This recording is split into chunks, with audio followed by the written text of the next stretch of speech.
tonight for having Moulana Dr. Abidi from San Jose or in the Bay Area. Moulana Abidi was born and raised in Alipur, India, in the religious Sayyid family. After completing his early education at the age of 14, he moved to Iran to pursue further Islamic studies. He spent the first 2 years learning Farsi, basic Arabic grammar, and Ahkam in Najafabad, and then moved to Qom for 14 years. In Qom, he studied at Hojjatiyya and then moved to Feyziya Dore and the Institute of Imam Jafar Sadiq under Ayatollah Jafar Subhani, while concurrently earning his PhD from the University of Tehran. After completing his lower level studies, he participated in the Feyziya for Dars Kharij under many reputable scholars such as Ayatollah Jafar Subhani, Ayatollah Fazl Lankarani, Ayatollah Makarim Shirazi, and Ayatollah Wahid Khorasani. Moulana Abidi spent 4 years answering questions in the office of Grand Ayatollah Fazl Lankarani and 5 years conducting research in theology and philosophy under Ayatollah Jafar Subhani, where he also helped write and publish books on various topics. Thereafter, he taught usul, fiqh, philosophy, and tafsir for 5 years in Hojjatiyya, Feyziya Haram, and Jamaat al-Zahra. In 1999, Moulana Abidi moved to San Jose to serve as the resident alim of Sabah Islamic Center. And I think there isn't anyone that doesn't know about Sabah Center in basically North America, and has done so for the past 20 years. Under his guidance, Sabah Center has expanded tremendously in the incorporating of many successful undertakings, including full-time school, Sabah Academy, and in addition, he has helped establish the overlook many foundations of masajid such as Al-Kesa Foundation and its subsidiaries, including Kesa Kids. Moulana Abidi serves on various school boards and provides guidance for several full-time and weekend Islamic schools, not several, a lot of them actually that I know of, around the United States, as well as establish guidance for Sunday schools and Sabah Academy. He continues to further his studies in Irfan philosophy and Dars Kharij with renowned scholars correspondently. We say, learning all the time. But the most highlight of Moulana Abidi, it seems like that unity that he's bringing all over. May inshallah you bring those unities in United States first, and then inshallah maybe in the world, because that's basically what we need, inshallah, for the parish. We really appreciate your honor to have you, Moulana. Please come here for your wisdom.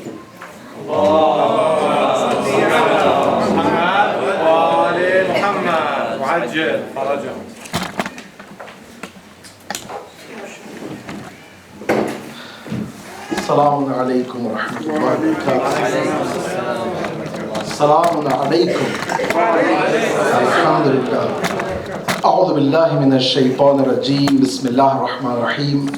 La hawla wa la quwwata illa billah al-aliyyil azim. Ufawwizu amri ila Allah. Wallahu basirun bil ibad. Alhamdulillahi rabbil alameen. ثم الصلاة والسلام تحت الإكرام على جميع الأنبياء والمرسلين والشهداء والصالحين والصديقين وعلى خير خلقه البشير النذير السراج المنير أبي القاسم محمد وعلى آل بيته الطيبين الطاهرين والعون دائما على أعدائهم أجمعين. أما بعد، فقد قال الله سبحانه تبارك وتعالى في كتابه الكريم هو أصدق الحديث هو الذي بعث في الأميين رسولا منهم يتلو عليهم آياته ويزكيهم ويعلمهم الكتاب والحكمة وإن كانوا من قبل لفي ضلال مبين. صدق الله وصدق رسوله وصدق ولي الكريم. صلوات. First and foremost, I would like to extend my tabrika, tahiyat, my best wishes to you all, and Imam of our time, and all the Muslim Ummah, for the greatest gift of Allah subhanahu wa ta'ala upon all the creatures and mankind, upon us. It's a great favor from Allah subhanahu wa ta'ala that He raised among us noble Prophet of Islam in this great month of Rabi'ul Awwal, and also the sixth Imam, Imam Jafar Sadiq, Ruhi wa Arbahul May Allah subhanahu wa ta'ala bless us all the bounties and blessings and give strength and tawfiq to be among those who guard the shafa'at of noble Prophet of Islam and our sixth Imam, inshallah. With that, I would like to ask all of you to recite a salawats that from here we can be in Medina. Please recite a salawats. I think this salawat is not for Holy Prophet, neither we can be in Medina. Please recite a salawats.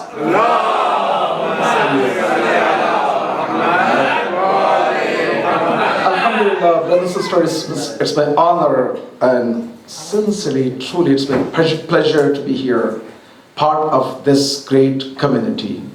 I would like to thank the management, although Hajaga has left, and I know that two tigers, they cannot, please don't tell him that. No, he's my best friend, mashallah, he has to go somewhere else.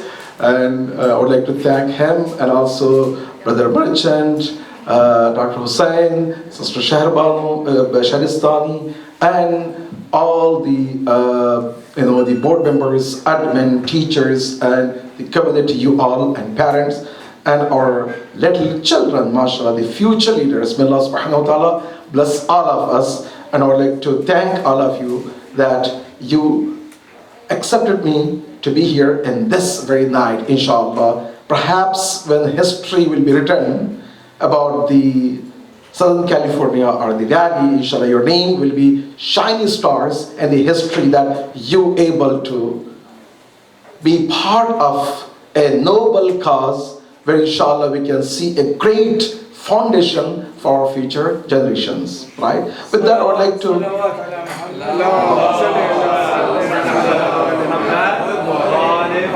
I would like to just begin with one simple story from our fourth Imam, which goes all the way to the sixth Imam.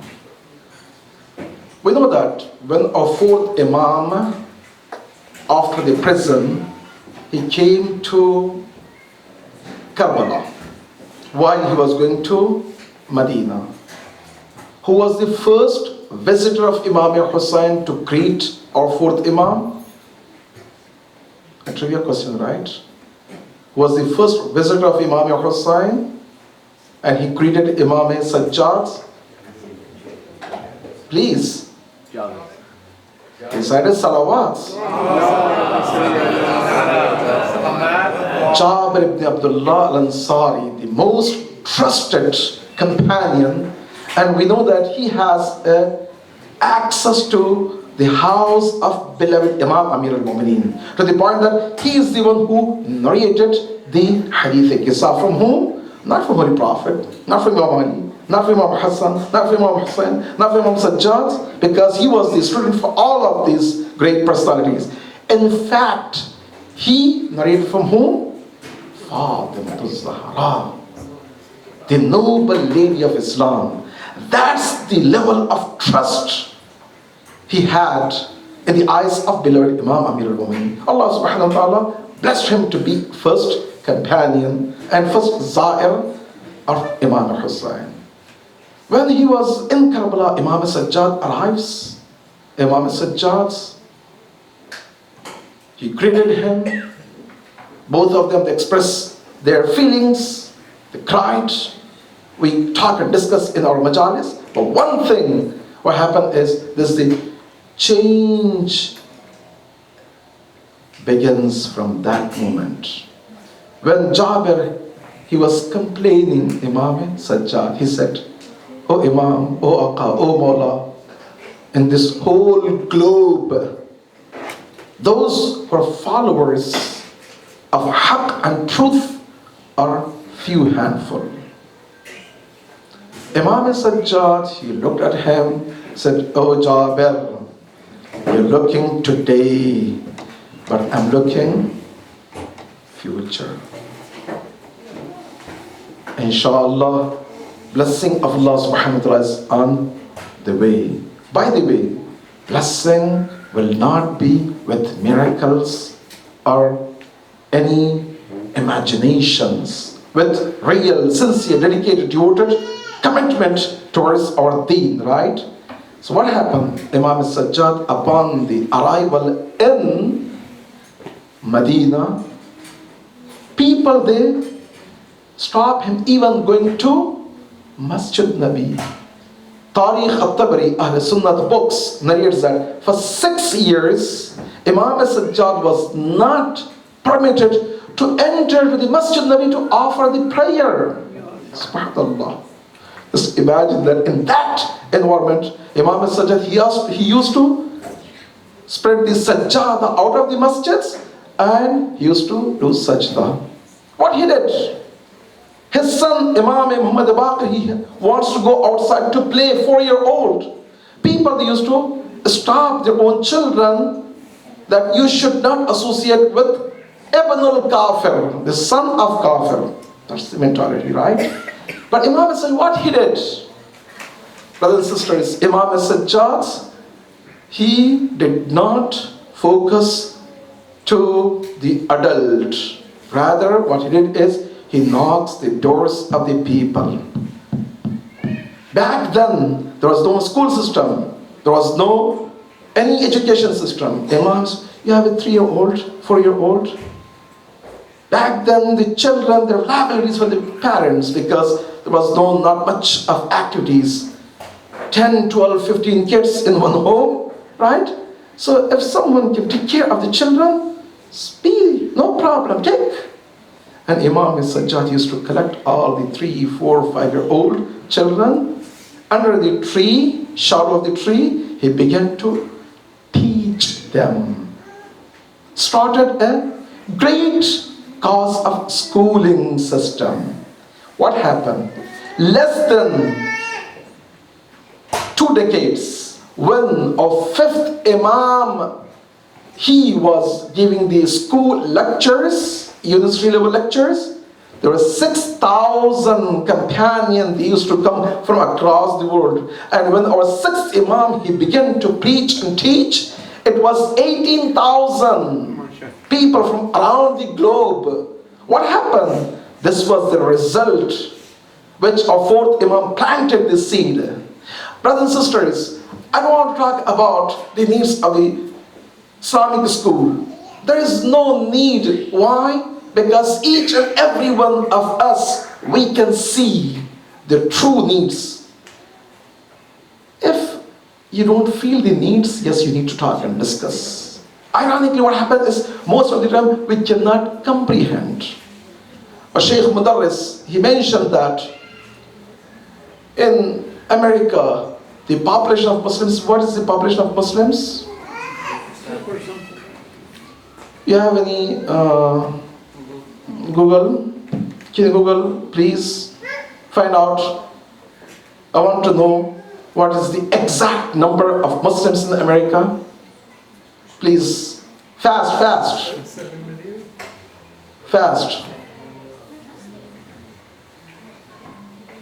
3.45 million. 3.45. Please cite a salawat.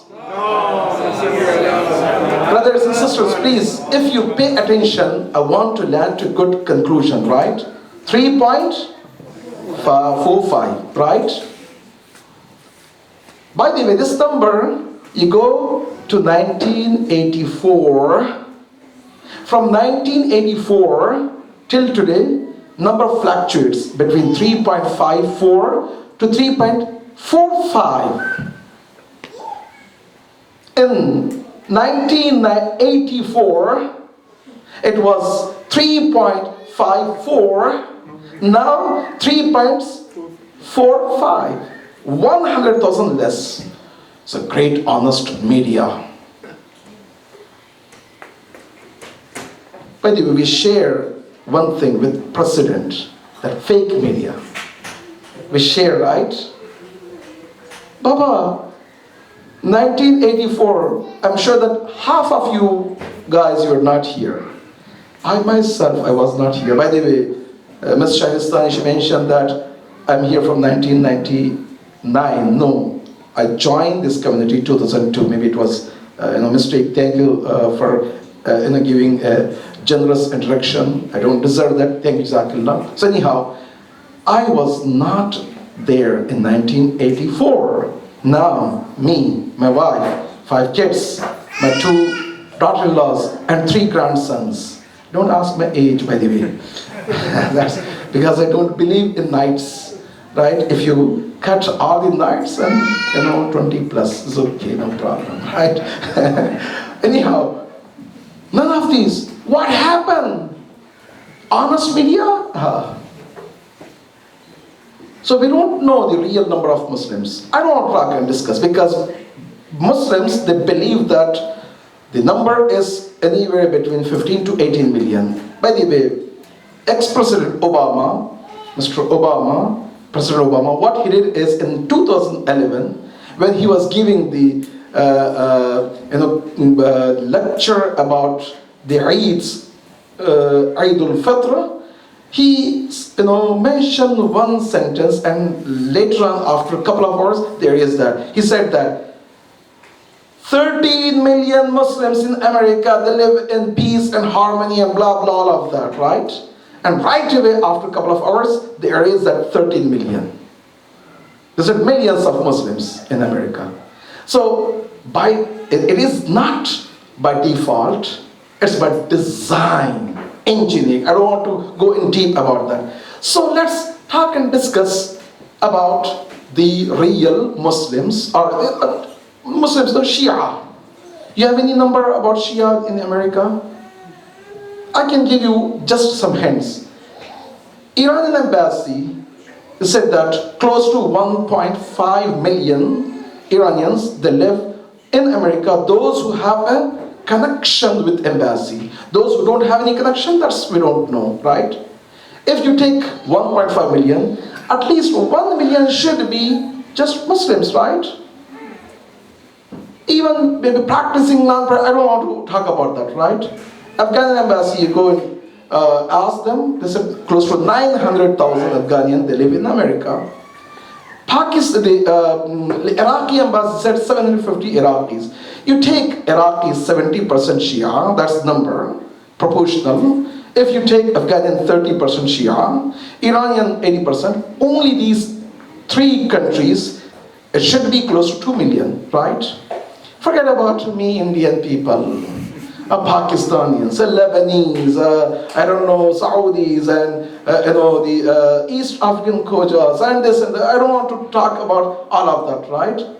Baba, number is more than that, because we have indigenous people, we have converts, we have other the peoples, those who live here. So even if you take the minimum 2 million Shias here in America, minimum, right? How many children they should be among these 2 million, those who deserve to have K to 12 grade? 1/3, right? 1/3, that's the number.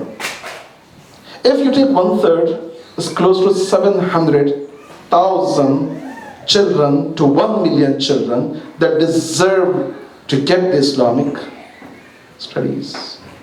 Brothers and sisters, in America, you know how many full-time Islamic schools we have? Any number? Guess? 290. 290. How many Islamic schools? Shia Islamic schools. Any number? Guess? Huh? 50? Oh, sister, you're dreaming. Inshallah, want to have more than 50. Any other number? 15. Thank you. Please cite the salawats. No. 15, right? So all 15 altogether is less than 3,000 students full-time, right? And Sunday schools, which is second, we are catering that. We have close to 100 Sunday schools. Each Sunday schools anywhere between 15 students to 400 students. If you round up to 100, it's going to be what? 10,000, right? 10,000 plus 3,000, 13,000. What is the deserving number we have to reach out to them is what? 677. 700,000. So we are catering fraction of what it should be.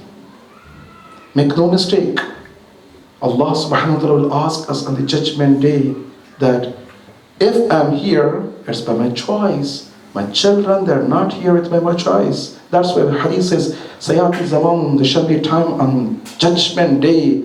Allah subhanahu wa ta'ala will held responsible and line of people standing said, you are the cause of my dalalats.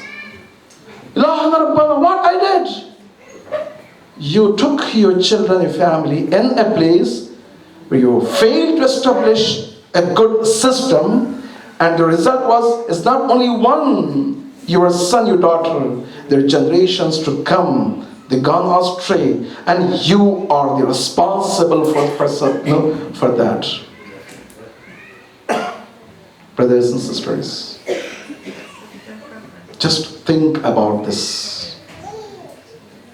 I don't want to make a big, no, very simple between us and Allah subhanahu wa ta'ala. If today, Holy Prophet, he wants to come, what he do? Believe me, education, school, especially for our children. Sometimes when you talk about development of children, only we focus on academics, which is good. Cognitive result, academics is good. My son, my daughter, they're having an A plus, A. But even if they get the A's, that's not the end result. In other side, we say, no, I want to have my son only good mu'min, failure mu'min. We don't want to have that either. It's not choice between failure mu'min or successful from the, no. We need to have what? Holistic approach. We need to invest in holistic approach of the development of the child, from academics to spiritual to physical to psychological to emotional to social. When these presentations happening, believe me, alhamdulillah, these little angels, the future game changer, they are the true game changers. When they come and they stand in front of the people in this platform and they want 4-year, 3-year, 5-year, when they present themselves, it means we can have a great future. We can aim for that. They are the true game changers. Brothers and sisters, this is one of the big misconception that if I send my son, my daughter in Islamic schools, they will be isolated, they will be in, for example, cage. No, you saw that. Right? We have our utmost duty and responsibility to support, because we cannot afford. Alhamdulillah, so far we have close to 300-400 Islamic centers, Shia Islamic centers in America, which is good. Close to 2,000 Sunni Shia centers in America. Those who came, like you guys, you funded, you contributed, your blood, your sweat, everything. By the way, today, all other, subhanallah, if you go to the Pew Charitable census or any other census, they prove that the immigrants like you guys, most of you guys, you are the one who come to the United States with lots of baggage. You have your family member, your sister, your brother, your aunt, your uncle. You take care of them, which is good, alhamdulillah. And you work 2, 3, 4 jobs, which is good, alhamdulillah. And you establish your family, which is alhamdulillah. And on top of that, you support the Islamic centers, you fund, you have a time, everything. But our first generation, second generation, 5%. They have no baggage like you. They don't have to send any extra money to India, Pakistan, Iraq, and whatever. And they don't have to struggle like you. And also they're making more money. They're having one job. Why? Don't you think that we are failing? If we go with the same current which we are in, we will lose the battle. Brothers and sisters, we need to invest everything for our children, the holistic development of the child. They deserve to have the high education, academics, high emotional support. Sometimes you don't understand emotional support, how it will impact. Brother Noom, Allah bless him, the moment I saw him, I gave the example that Sabah is quicksand. People, they come, they put 1 feet and they want to come out. MashaAllah, just go to Alhamdulillah. The point here is, subhanallah, you see the amount of problems we're having. Even my own children, he knows, whenever I don't give my little one 12-year extra time, he will be different in school, fighting here, there. The teachers, if they don't know the background, what is going on? Brothers and sisters, it's very important that if we want to do anything for the future, قُوا أَنفُسَكُمْ وَأَهْلِيكُمْ نَارًا. If we're able to build these strong communities, it means we have to have a strong personalities like you, and we need to have a strong exemplary families, and then we can build a strong centers. Alhamdulillah, I don't want to talk about Sabah. Mashallah, you guys, the subhanallah journey 2002 when I joined the Sabah community, Sabah Center, although I was not hoping to stay here this long, but anyhow, this is the taqdeer of Allah subhanahu wa ta'ala. I was in Japan, I was alhamdulillah doing some business here, there, and the first Shia center, I was able to be part of that, alhamdulillah, and so on and so forth. In South Korea, Japan, I was serving there, and also having a business and so on and so forth. When I was in Japan, in America, 2002, so they said, please can you come and stay here, so on and so forth. So I said, inshallah, see what I can do. And then I was looking the budget and activities. The budget, subhanallah, was what? Per year, close to $26,000, because they had a paid center, Muharram, Ramadan. I was looking at all the activities, mashallah, is good. 26,000 something, and out of $26,400 for the children, and everything is for mashallah majalis, which is good. Majlis is, when we talk about majlis, is our blood, our oxygen. Without majlis we cannot survive. It's good. That is bringing us closer to Ahlul Bayt and all of that. But that's not the only activities. We have to think, because we have to invest our children. Believe me, this nasheed our children they recited, this would be better than any other nasheeds if you bring from the best poetries on the earth, best speaker on the earth. If they recite that's different than this one. This one I vote for this more than anything else. Why? Because that is the future. I said, subhanallah, mashallah, then what about the children, future generations? Oh, this and that, we don't have any community. So community, you have a great community, mashallah. So no, how many people they used to attend? We had like 30, 40 members, and in average nights like 15, 20 people, 30 people at the most. Muharram, Ramadan, 200, 300 people. I said, no, you have more than this. Alhamdulillah, alhamdulillah. Today, couple of $1 million budget. By the way, 70-80% of our budget is for children, for the youth, for future generations. Right? Same community. Not different community. It was not from angel or miracle or somewhere else. No. It means you have potentials. Only this room. We don't have to struggle for like 25K. No. You deserve more than that. If you want to think for the future generations, make no mistake, we have one principle. What's the principle? Noble Prophet of Islam, when he started his mission in Medina, what he said is 20% of your, I want to say GDP or whatever you are, maintaining for your own families, we should maintain that amount, 20% of wealth for Islamic centers. In Los Angeles greater area, I'm not talking about all the Shias. Just practicing, it should be a couple of thousand, right? At least 5,000. And each one, in general, they maintain 250,000 of home, right? That's minimum, right? Minimum, bare minimum. You do the math. 5,000 multiplied by 250,000. What is the number? It should be in millions, right? Close to 100 million plus. What is the asset of all the Islamic centers in Greater Los Angeles? You do the math. It doesn't reach even 10 million. Why is that? Yes, you have 18, 17 Islamic centers here. 3 or 4